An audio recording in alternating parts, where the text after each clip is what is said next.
Halo sahabat Kompas, apa kabarnya nih? Semoga dalam keadaan sehat ya. Sahabat Kompas, saya sedang baca artikel tentang generasi Z nih. Ada fakta-fakta menarik dari hasil penelitian baru-baru ini. September 2021 lalu, MTV Entertainment Group dan Pusat Penelitian Urusan Publik NORC dari kantor berita The Associated Press atau AP melakukan jajak pendapat di Amerika Serikat.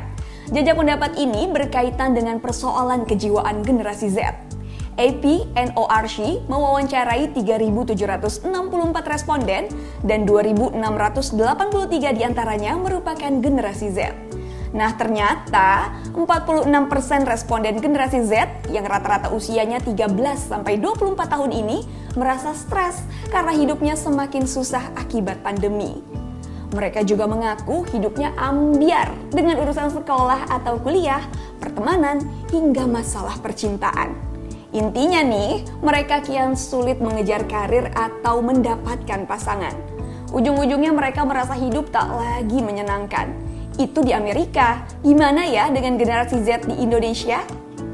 Data Riset Kesehatan Dasar atau Data Riskesdas Kementerian Kesehatan pada 2018 lalu, gejala depresi dan kecemasan ditemukan pada 6,1% atau setara 11 juta remaja usia 15 tahun. Umumnya nih karena faktor akademik, perundungan, masalah keluarga, dan ekonomi. Ada yang mengejutkan nih berkaitan dengan persoalan seks. Seksolog klinis Zoya Amirin dikutip dari laman kompas.id menyebutkan, di usia Gen Z saat ini merupakan fase mematangkan emosi dan pikiran, termasuk mengenal seks dan menjalin hubungan dengan orang lain. Tapi ada masalah serius yang mungkin tidak kita sadari. Dalam urusan membangun relasi seks seperti naksir, menyatakan perasaan suka, atau mengungkapkan kekaguman pada lawan jenis. Pada sebagian generasi Z, hal ini menjadi sulit untuk dilakukan, bahkan jadi sebuah tekanan.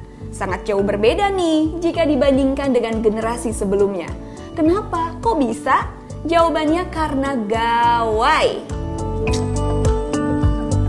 Karena Gen Z ini generasi yang lahir, tumbuh, dan hidup dengan teknologi. Terbiasa melakukan banyak hal dengan gadget, termasuk urusan seks. Begitu mudahnya menemukan orang baru melalui telepon pintar. Suka ya tinggal kirim pesan, gak suka tinggal geser layar. Bahkan, seksolog Zoya Amirin bilang, dengan dating apps atau aplikasi kencan, memilih pasangan seperti memilih sepatu. Dampak buruknya yaitu ada kecenderungan merendahkan komitmen pada hubungan mereka. Yang cewek jadi kesannya gampangan, yang cowok jadi kesannya murahan. Jadinya gampang tergoda sama orang lain. Ah, apa bener gitu ya? Gatelan aja kali itu mah.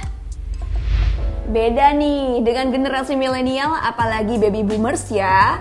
Ada proses saat membangun relasi. Mulai dari ngasih kode-kode lah, sampai balas-balasan surat cinta, ngasih bunga, atau coklat, bahkan ngirim lagu ke stasiun radio.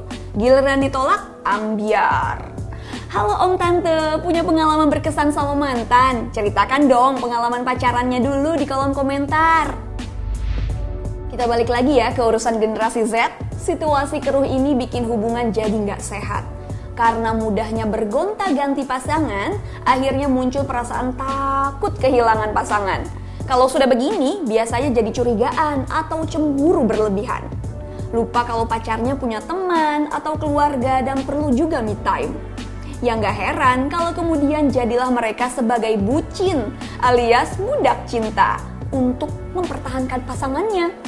Bahkan dalam beberapa kasus, sebagian orang masih mau mempertahankan hubungan yang toksik, meski harus disakiti, direndahkan, atau dilecehkan.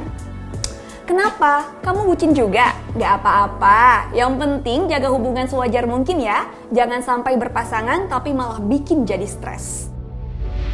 Sahabat Kompas, ngomong-ngomong soal seks dan generasi Z, informasi mengenai seks di dunia maya itu melimpah ruah. Saking banyaknya informasi yang benar, hoaks, mitos, dan informasi yang tidak pantas bercampur aduk dan dengan mudahnya diakses oleh mereka. Sementara kemampuan nalar atau kejiwaan mereka itu belum siap dan belum matang benar. Disinilah diperlukannya pendampingan orang tua dan pendidikan seksual kepada mereka agar tidak salah kaprah. Nah itulah sahabat Kompas, informasi seputar generasi Z kali ini. Jika suka jangan lupa like, bagikan, dan subscribe channel ini ya. Sampai jumpa!